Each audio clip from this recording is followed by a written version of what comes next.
Hi, my name is Markuson DiPrince, and I will be presenting on my project implementing glucose-derived carbon nanodots in dye-sensitized solar cells to improve efficiency. In this project, I observed the optical properties of adding carbon nanodots into dye-sensitized solar cells. To obtain the carbon nanodots, we used hydrothermal degradation to break down carbohydrates and separate out the carbon nanodot structures. Additionally, dialysis, a bottom-up carbon structure refinement method, was used to filter carbon dots into a water-based solution. Finally, the carbon nanodot water solution was separated with a high-polarity silica filter, and the nanodots were injected into acetonitrile. When placed under ultraviolet light, the carbon nanodots are able to down-convert the light to a lower frequency in the green light spectra. In dye-sensitized solar cells, this is important in quantum efficiency testing because down-converted ultraviolet light is much more useful in the ratio of ejected electrons to incident photons. In the solar cells we analyzed, we used titanium dioxide nanocrystalline semiconductor as an electron carrier, N719 ruthenium-based dye sensitizer to collect photons and emit electrons, various carbon nanodot concentrated solutions, iodide to replenish the dye's electrons, and single-walled carbon nanotubes as a counterelectrode, which scientific literature clarified its usefulness. This was all sandwiched between two indium tin oxide coated glass substrates as pictured. The solar cell behaves similarly to photosynthesis.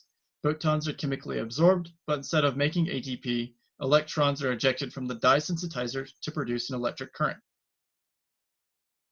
This is what the developed solar cell looks like.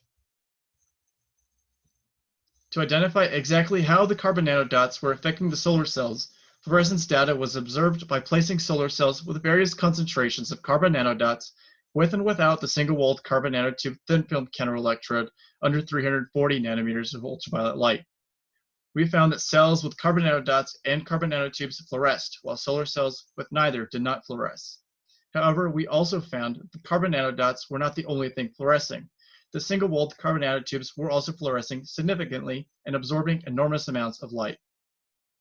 This behavior played a significant role in external quantum efficiency, as cells without carbon nanodots had no quantum efficiency peak at 340 nanometers, while cells with either carbon nanodots or nanotubes showed a very noticeable peak.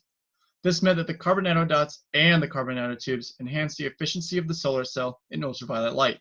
When observing normalized external quantum efficiency at the 540 nanometer peak, we found that devices with carbon nanodots and without carbon nanotubes showed a 200% boost in efficiency, while cells with both carbon structures showed a boost in efficiency by 300 to 500%. In conclusion, not only did carbon nanodots show to be very beneficial in improving quantum efficiency, but carbon nanotubes did as well. This application of carbon structures could one day make a significant impact on solar technology on Earth and in space. I'd like to give a special thanks to all the people that helped me out through this project and to all of the organizations that helped fund my project. Thank you.